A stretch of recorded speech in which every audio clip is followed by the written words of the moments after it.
¿Cuál es la causa de la caída de los grandes imperios antiguos?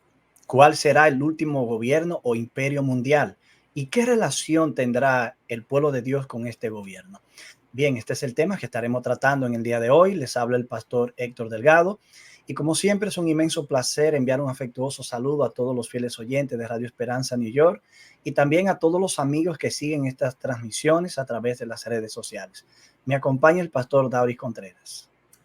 Saludos, Pastor Delgado. Un placer tenerte conmigo en este programa. También a nuestros amigos, saludos a cada uno de ustedes. Gracias una vez más por estar con nosotros. Y alabamos a Dios por una nueva oportunidad que nos brinda de presentar a ustedes Fe y Sociedad en este día. Queremos animarles, como siempre, a que puedan compartir con otros la transmisión, el enlace o el canal. Recuerden suscribirse al canal del Pastor Héctor Delgado y que puedan seguir disfrutando con nosotros de los temas que estamos tocando. Como siempre, les animamos también a que si tiene algún tema de interés, recuerden que la línea de este programa es Fe y Sociedad. Hablamos de cosas que estén enlazadas con esos dos elementos, con la fe y la sociedad. La semana pasada estuvimos tocando un tema ya bíblico, pero que se enmarca dentro de la historia. Entonces, que antes de comenzar para el segundo tema de hoy, vamos a pedir la dirección de Dios. Padre bueno del cielo, te agradecemos por permitirnos estar delante de tu presencia para presentar el programa de hoy, esperando que tú nos dirijas y que bendigas nuestras mentes y que los conceptos emitidos puedan ser de bendición. En el nombre de Jesús. Amén. Amén, amén. Bueno, como ya señalaste en la introducción del programa, en el tema anterior estuvimos tratando los grandes imperios mundiales y estuvimos destacando que el término mundial, cuando se le aplica a un imperio, no necesariamente es porque este imperio alcanza el dominio total político o militar de cada uno de los pueblos de la tierra. De hecho, para el mundo antiguo, entiéndase desde Egipto, Asiria, Babilonia y los demás, no era tan fácil alcanzar grandes extensiones de tierra por las limitaciones que habían en términos de transporte. De hecho, según se sabe, el primer intento de llegar hasta el Asia lo tuvo Alejandro Magno. Sus conquistas fueron tan rápidas que de pronto, ya que quedaba por conquistar en el antiguo mundo, quería expandirse más allá. Y se sabe que bajo la protesta, como producto del cansancio de sus militares y de sus soldados, se vio obligado a retornar y enclaustrarse en Babilonia como capital. Posteriormente allí, bajo un festín en el que se pasó de trago, según creen algunos, sufrió una muerte repentina, un hombre con apenas 33 años. Lo cierto es que la dominación mundial de estos imperios radica no en la extensión geográfica o política o militar, sino precisamente en que algunos de ellos, diferente a otros, tienen una relación estrecha con el pueblo de Dios y al mismo tiempo plantean como una ideología, una política, una forma de gobierno que pasa a representar otras en el futuro o que se encarnan posteriormente en otras y que al mismo tiempo crean como una direccionalidad en la historia, tanto religiosa como ideológica y política, que se extienden más allá de sus fronteras. Y en base a eso se habla de reinos mundiales. Pero mencionamos y señalamos que tanto Japón como China y otros imperios soviéticos que no se mencionan directamente en la profecía bíblica, por lo menos en la cadena de Daniel y Apocalipsis, como nosotros entendemos las profecías, no se mencionan directamente. Sin embargo, están allí. Y otros imperios actualmente que existen ahora, entiéndase gobiernos, potencias, naciones con influencia económica o ideológica en el mundo, son englobadas dentro de las expresiones, los reinos de la tierra, los reyes de la tierra, todas las naciones, pueblos y lenguas. Entonces, sí están mencionados de manera indirecta, pero no de manera directa como protagonistas en el escenario. De hecho, hoy vamos a empezar a ver que eso que se entiende como un gobierno mundial no es más que la conclusión última de un movimiento que se ha estado gestando desde el surgimiento mismo de Babilonia. Y Babilonia, ¿No te escuché bien, Héctor? que eso que se conoce como el último imperio mundial no es más que la culminación última de algo que se empezó a conformar desde el surgimiento mismo de Babilonia, o que inicia a partir de la Torre de Babel en el libro de Génesis. Eso es correcto. So, ya tú has presentado, Héctor, un resumen de lo que estuvimos analizando la semana pasada. Mientras dialogábamos, nos damos cuenta que vamos a necesitar otro programa más, ya que para presentar el último gobierno que Apocalipsis propone, estamos sentando las bases para eso. Y hay algunos elementos que hoy vamos a mencionar que es necesario que lo podamos entender para poder tener un poco más claro cuando toquemos el tema de este último intento mundial para dirigir, dirigir el mundo. ¿Por qué caen los imperios? En primer lugar, ya Dios había establecido, había predicho a través del profeta que habría una sucesión de imperios. Eso es lo primero. De hecho, cuando Dios le da el sueño a Nabucodonosor, le da el sueño de una estatua con diferentes metales y le dice que cada metal de esos, de acuerdo a la interpretación que Daniel le da, correspondía a un gobierno y que al final la estatua caería una piedra que sería un gran monte y eso simboliza el reino de Dios. Sin embargo, Nabucodonosor en el capítulo 3 de Daniel hace una estatua solamente de oro, indicando o queriendo decir, bueno, Dios dice que habrá más reinos, pero no. El reino único va a ser el de Babilonia. Ningún otro reino va a venir después de mí. Babilonia siempre va a ser quien va a tener el dominio. Sí. Sin embargo, vemos que no fue así. O sea, Dios prevaleció y el mismo Nabucodonosor, como ya decíamos la semana pasada, el mismo Nabucodonosor reconoció que Dios era el dueño y él daba el dominio a quien él quería. Y de hecho, Dauri, de todos los gobiernos antiguos, las dominaciones imperiales antiguas, Babilonia pasa a ser la más breve de todas. Correctamente. Apenas 45, 46 años de dominación. En comparación con Medo-Persa, que llegó a alcanzar un tiempo de predominio de 200 y pico de años. Sí. Roma 600 y pico. 600 y pico. Ajá. Sí. Y recuerden, estamos hablando del el imperio neobabilónico. So, estamos mirando que la primera razón por la cual los imperios caen es porque Dios ha determinado que hay una asociación de imperios hasta que llegue un gobierno final, el gobierno de Dios. En segundo lugar, nos damos cuenta que es evidente que hay un desgaste. Hay un desgaste en los gobiernos que van cayendo y hay puntos débiles. Algunas de esas razones tienen que ver con el mismo orgullo de los gobernantes. Y como dice la Biblia, el que se ensalza será humillado. Por ejemplo, la última noche del gobierno de Babilonia o del imperio de Babilonia fue una noche donde hubo mucha pompa, hubo mucha bebida, mucha fiesta y hubo un desprecio abierto hacia Dios. No solamente un desprecio, hubo un desafío abierto hacia Dios.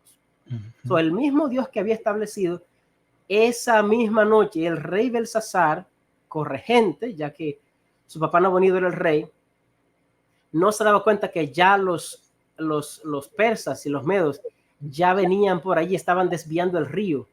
Y esa noche, 12 de octubre, esa noche los medos persas vinieron.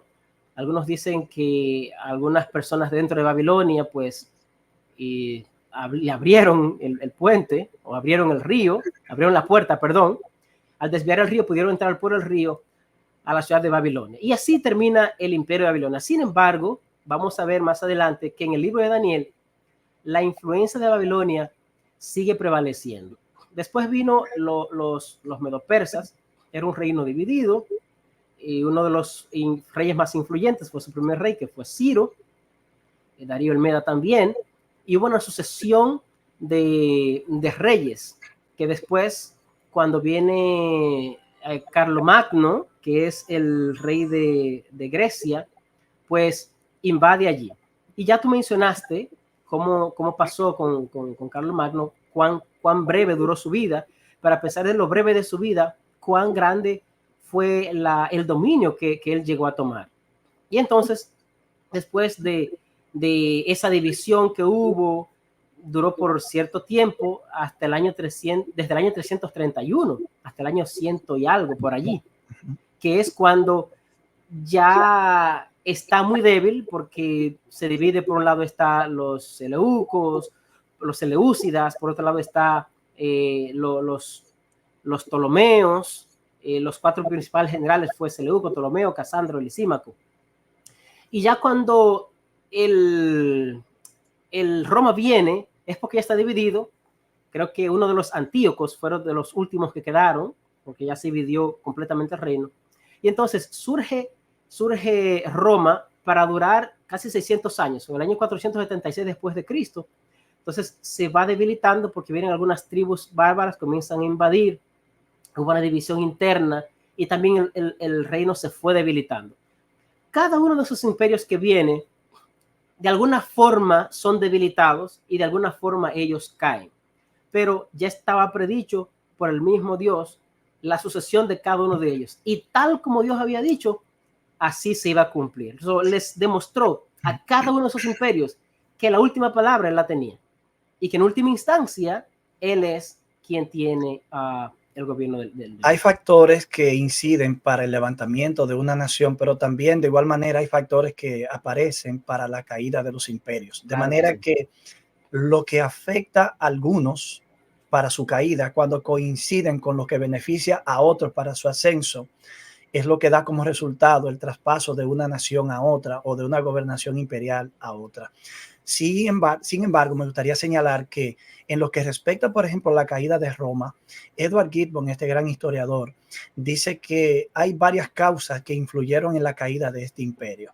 Él señala y dice: tras indagar con diligencia, discierno 4 causas principales de la caída de Roma, que continuaron por un periodo de más de 1000 años. Ya eso es mucho decir. Dice: primero, los estragos del tiempo y la naturaleza. Segundo, los ataques hostiles de los bárbaros. Y él también señaló de los cristianos. Parece que vio el cristianismo como entrada al imperio como una causa también de su debilitamiento. Eso es discutible porque sabemos que la historia toma otro rumbo. En tercer lugar, él dice que el uso y el abuso de materiales. Cuarto, las riñas internas de los romanos. Y cuando uno piensa en esto, se da cuenta que son factores que han estado vigentes, presentes en la caída y descomposición de cada uno de los imperios. Y deja algo que decir también por lo que nosotros estamos mirando en la sociedad actual y en los gobiernos y en las potencias actuales. Vemos presente muchos de estos elementos. Vamos a esta breve pausa y regresamos inmediatamente para continuar con nuestro tema de hoy. Estás escuchando Fe y Sociedad, un programa de análisis de temas de actualidad a la luz de la Biblia.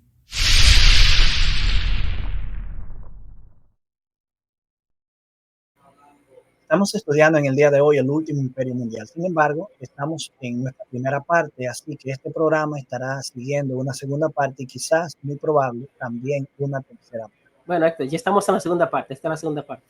Sí, pero del último imperio mundial, esta es la primera parte. Okay. Anterior era los grandes imperios mundiales. Entonces, pero si tenemos que dejarlo en 2 partes. No.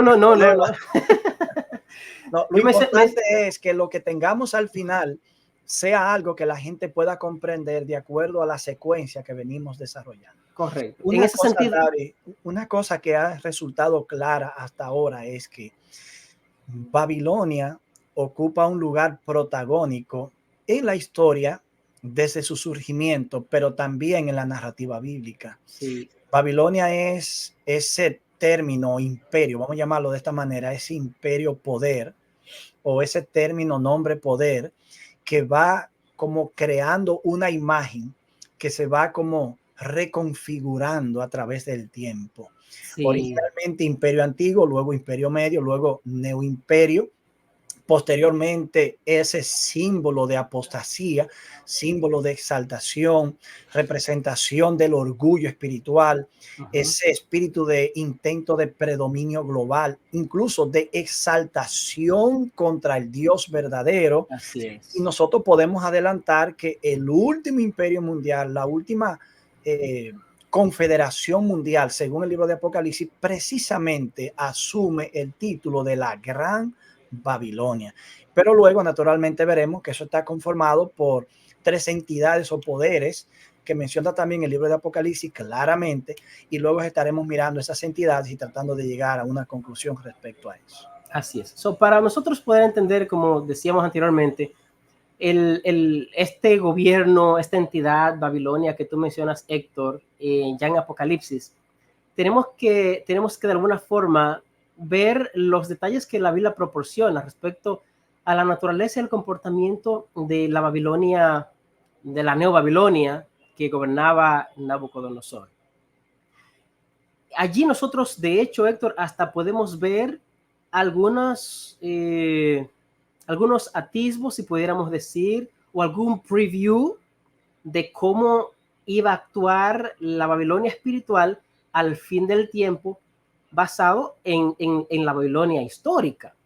So, lo que vemos entonces es que Babilonia ya ahora, más que una ciudad, más que un imperio físico, va a tomar ahora un sentido espiritual y va a caracterizar ciertas actitudes, ciertas conductas del mundo que van a ser llamadas Babilonia.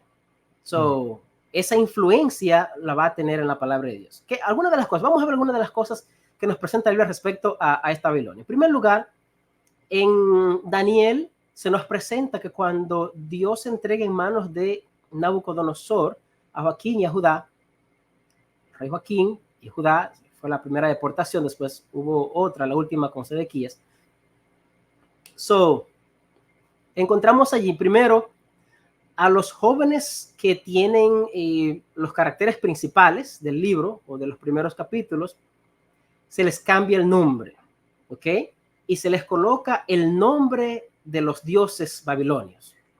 So, ya comenzamos a ver que en Nabucodonosor cambia los nombres que estos muchachos tenían, nombres relacionados con el dios de ellos, ahora los cambia a nombres relacionados con el dios de Babilonia. Estamos hablando de una suplantación. Perfecto. Estamos hablando de que ellos entendían, bueno, nuestro dios, el dios Marduk, nos ha entregado a Judá en nuestras manos, pero Dios dice que no fue Marduk, fue Dios mismo que se lo entregó. O sea, es el Dios de Daniel que le entrega a Judá, a Babilonia, no el Dios de Marduk que se los entrega. Esa es la cosmovisión. So, trata de implantar, de cambiar los nombres. ¿Okay? Segundo lugar, trata de darles su dieta. Y está tomando un elemento del Génesis en el cual Dios da una dieta. Dios llama a Adán a la humanidad, según Génesis capítulo 5. So, este rey Nabucodonosor se está comportando como una entidad divina. O sea, yo les puedo cambiar su nombre y deben comer la comida que yo como, una comida que, bueno, está sacrificado a Dios también. Y vemos cómo tenemos ahí como un eco del Génesis. Sí. Dios estableciendo una dieta a sus hijos, y aquí precisamente el rey imponiendo una dieta a sus cautivos. Sí, y también ellos son llevados a la tierra de Sinar, donde en Génesis 11 aparece la Torre de Babel también. So, hay varios ecos de Génesis en el libro de Daniel. So, después, esos elementos. Después vamos a ver en el capítulo 3 cómo ya analizamos la semana pasada, Dios le da un sueño a Nabucodonosor con una estatua de varios metales. Él dice, no, voy a hacer una de un solo metal, de oro. Y algunos historiadores hablan de que él hizo esa estatua y la mandó a adorar porque parece que se fraguaba una insurrección en algunas de las tierras donde él gobernaba, y pues él erigió esa estatua y la colocó allí para que todo el mundo la adorara. ¿Qué ibas a decir? De hecho, no que se fraguaba, que se dio. Según algunas evidencias históricas, el mismo Nabucodonosor, con arma en las manos, peleó contra el oponente interno que intentó darle, como nosotros decimos ahora, un golpe de Estado. Golpe de Estado. Lo que está ocurriendo en Daniel 3 no es más que un intento de reafirmar su liderazgo, su posición, incluso de exaltar la fortaleza de sus dioses, que según él le dieron el poder y el dominio que tenía. Correcto. A pesar de la evidencia divina de que Dios es el único que tiene el control, cuando le da el sueño a Nabucodonosor y le da a Daniel el profeta para que lo interprete, porque ninguno de sus sabios pudieron hacerlo. Y aquí cabe destacar otro punto, y es la religión de Babilonia. La religión de Babilonia es una religión que tiene muchos elementos, pero uno de los elementos que se enfatiza es lo oculto, a lo que Dios justamente había prohibido a su pueblo. So, el ocultismo domina Babilonia, la idolatría domina Babilonia, y la religión de Babilonia es una religión que está marcada precisamente por esa religión del oculto. Y volviendo al capítulo 3, es el lugar donde la adoración falsa choca frente a frente con la adoración al Dios verdadero. Claro, ahí iba a ese punto, porque en Daniel 2 vemos que ocurre lo de los magos, y va a pasar en Daniel 4 también, pero ya en Daniel 3 es cuando se ve como ese enfrentamiento entre esas dos religiones. Una vez más, Nabucodonosor le dice a los jóvenes hebreos, los llama, ¿por qué no adoran la estatua? Ellos le dicen, bueno, ni siquiera tenemos que responder sobre esto, el Dios que servimos nos puede librar, pero si uno nos libra, como quiera no lo vamos a adorar, porque él dijo, ¿y qué Dios podrá librarlo de mi mano? O sea, es yo contra el Dios de ustedes, como si yo fuera Dios. Es el mismo espíritu del faraón en Éxodo frente a Moisés contra Dios.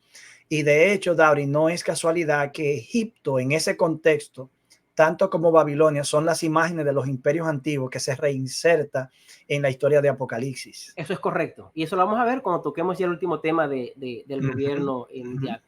So, allí encontramos una vez más que Nabucodonosor se opone y bueno, al final los jóvenes terminan en el horno de fuego, y una vez entrando en el horno de fuego, allí hay un cuarto que está con ellos, que después Nabucodonosor reconoce como parecido al hijo de los dioses, y se da cuenta del poder que tiene el Dios de estos muchachos. Pero ni aún así, él se da por vencido. Más adelante, él da su testimonio y expresa que él tuvo un sueño, el sueño de un árbol grande, y en ese árbol pues se le dice, o escucha una voz que dice que se corte, que se deje el tronco por 7 tiempos y que esté con las bestias del campo y todo eso. Él otra vez llama a sus magos, los cuales no le dan la respuesta, y Daniel le dice lo que simboliza el sueño. Y Daniel le llama y dice, mira, ten cuidado, arrepiéntete, redime tus pecados con justicia, porque esto te va a pasar a ti, tú eres ese árbol. Pasaron 12 meses y aún así no ocurrió nada. Por el contrario, Nabucodonosor en su palacio se levanta y dice, esta es la gran Babilonia que yo edifiqué con la fuerza de mi poder. Otra vez su orgullo. Y en ese momento se cumple la sentencia. Esa parte, Dauri, es importante. Mira, Nabucodonosor de alguna manera era incorregible. Hasta que Dios termina castigándolo y disciplinándolo. Sin embargo, de la nación como tal, en sentido general, Jeremías dice, curamos a Babilonia, quisimos sanarla, pero no fue posible. Sí. El rey Nabucodonosor termina siendo un humilde siervo de Dios, pero Babilonia como tal fue incorregible, como Nabucodonosor lo fue en su momento, y diferente a Nabucodonosor, que se dio al juicio divino, Babilonia no atemperó el juicio divino y tuvo que ser sustituida.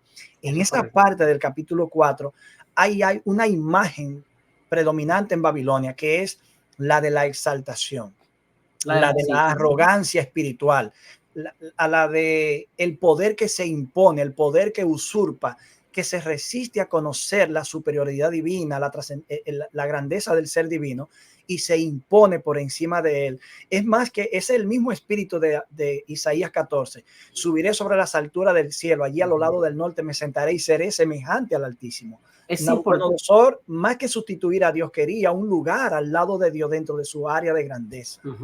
Es importante, Héctor, que destaquemos esto. ¿Por qué? Porque cuando vengamos a Apocalipsis vamos a encontrar algunos elementos muy similares. Babilonia es... David, disculpa la interrupción, pero ahí esa expresión, la gran Babilonia, precisamente es la frase que utiliza Apocalipsis para categorizar a la Babilonia del tiempo del fin, la gran Babilonia. Así es.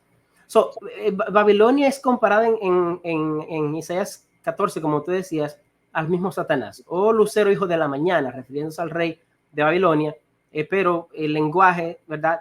Sabemos que ese lucero es el latín para Lucifer, donde viene esta palabra Lucifer. Ahora bien. Pero al mismo tiempo, Dauri, eso implica que detrás del rey de Babilonia y detrás de Babilonia hay una entidad espiritual que es la que protagoniza y da origen a toda esa rebelión y a todo ese espíritu de usurpación divino que se protagoniza en Babilonia. Sí, esos elementos también se ven en Persia, en el capítulo 10, hay unas fuerzas del mal que también impiden que el plan de Dios se cumpla con los judíos. Siempre detrás de esos imperios que se oponen a Dios hay una batalla espiritual que se libra también, y que esos espíritus del maligno, el mismo Satanás, es usado.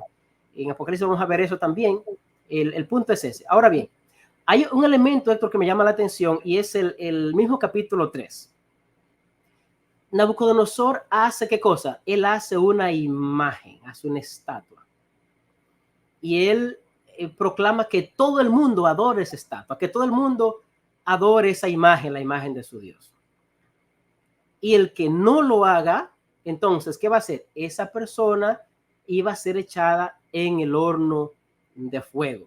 Lo que estamos mirando es que Babilonia no solamente tiene una religión que se opone a Dios, sino que quita la libertad religiosa de que aquellos que adoren otro Dios, entonces sean castigados. Y que es una religión, una forma de religión que no trabaja a través de la persuasión, como a través de la fuerza, sino a través de la imposición. De la imposición. Y ese concepto de una imagen en Babilonia y una pena de muerte que acompaña, más la adoración verdadera versus la adoración falsa, es la misma temática que resurge en el libro de Apocalipsis. Así es. Más adelante encontramos, decíamos ahorita que aunque Babilonia termina como nación, pero hay un concepto, el concepto de Babilonia no termina. Termina como nación imperial, pero el concepto se queda, el concepto bíblico se queda. Cuando vamos, por ejemplo, a Daniel capítulo 6, ¿qué es lo que pasa con los gobernantes que están a la par de Daniel y con los sátrapas? Bueno, ellos tratan de hacer lo mismo. Tratan de que el rey firme una ley, porque ya que no pueden tomar a Daniel violando las leyes de ellos, las leyes de Medo-Persa, ellos tratan de que el rey imponga una ley de que solamente se le pida a él por espacio de 30 días. Una vez más tú estás mirando el espíritu babilónico que está relacionado con la adoración mandatoria a través de la fuerza. Y nosotros vemos allí cómo se desenlaza. Al final, Dios libra a Daniel, como también libró a los jóvenes hebreos, y estamos mirando que ese espíritu impositivo, pero ahora con el aspecto de la religión, es algo que está describiendo a la Babilonia histórica. Así es que bajo la imagen de la Babilonia espiritual o escatológica de Apocalipsis, la imagen que predomina propiamente es la imagen religiosa. Ahora, Dauris, hemos llegado al final también de nuestro programa. Tenemos que decirle algo a la gente que nos está escuchando, porque nosotros hicimos una pregunta: ¿cuál será el último imperio mundial?